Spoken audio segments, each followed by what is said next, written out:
The CEO of Telegram, Pavel Durov, has been arrested in France. French authorities arrested Durov, alleging that his platform has been used for money laundering, drug trafficking, and other offenses. Now, for context, Telegram is one of the world's largest encrypted messaging apps with 900 million users. The New York Times writes that the app has become a, quote, haven for disinformation, far-right extremism, and other harmful content, as if hosting such content was illegal.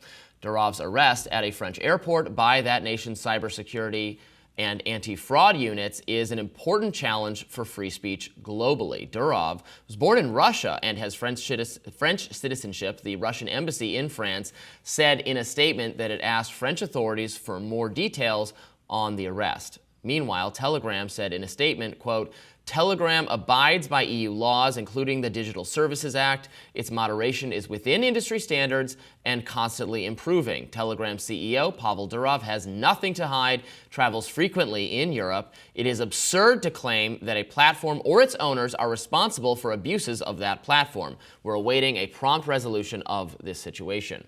While Durov's lawyer called the charges, quote, absolutely ridiculous.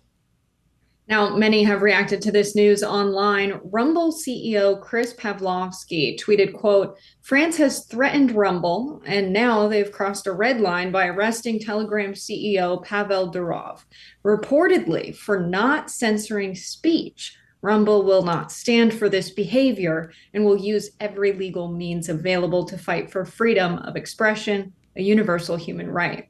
We are currently fighting in the courts of France, and we hope for Pavel Durov's immediate release.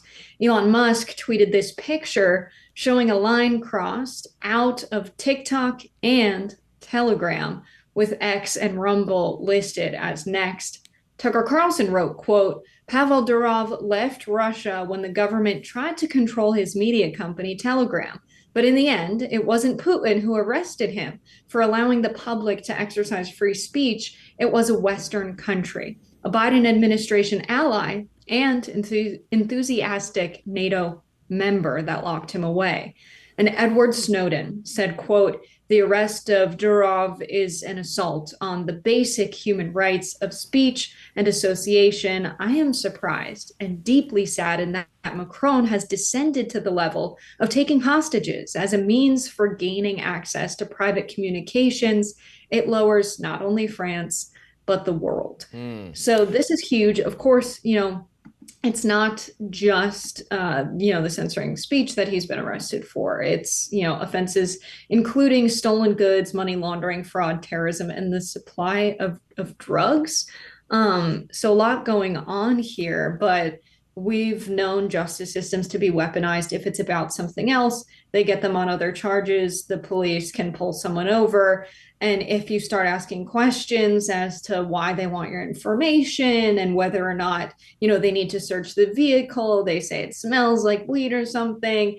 And if you give any indication that you're resisting their orders, now they can get you on that charge, even if you're well within your rights to deny them access to search your vehicle. So I don't know if it's something like that. We're going to see how this plays out in the courts, but it seems to me that from Snowden to Elon Musk, people are saying this is absolutely a free speech concern. This is a huge free speech concern. I mean, think about, and what you just said about the Telegram is being used, for illegal activity. Well, that is that the owner is responsible for that? I mean, we actually in the U.S. we have a law mandating that is not the case. That you couldn't put Mark Zuckerberg in jail if criminals had a Facebook group or something. You go after those people.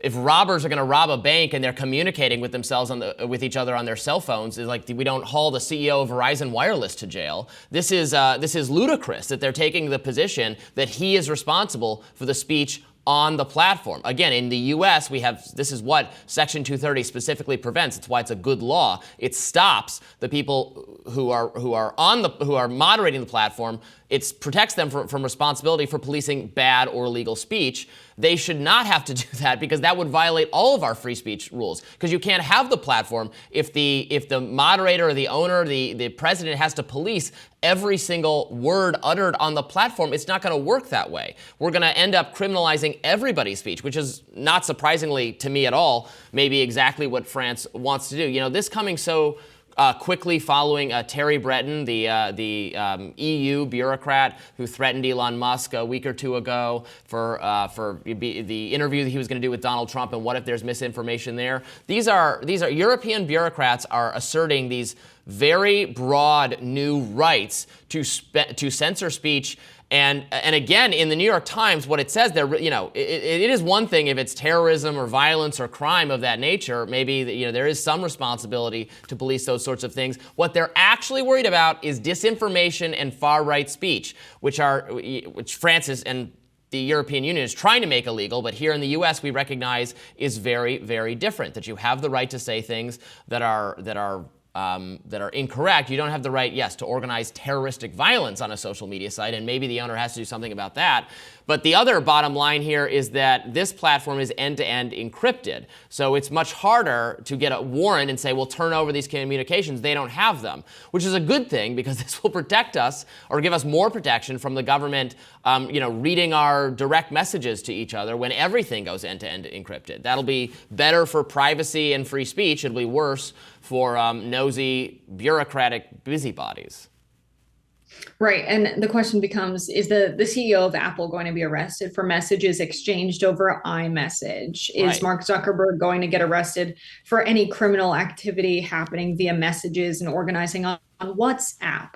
There's a shortage of access to messaging that is secure and safe online. Telegram has been one of the most essential messaging platforms. I've communicated with pro-Palestine activists on. Exactly. They've organized rallies and events and sit-ins in Congress on the Telegram messaging app. So this idea that the government will retaliate against what Telegram has been used for by attacking their CEO, it just doesn't sit right with me. It feels wrong. When WhatsApp began, or rather was purchased by Mark Zuckerberg and began being run by the Meta company, everyone was like, well, that's it. We're not going to use that anymore. People moved on to Signal and now onto Telegram.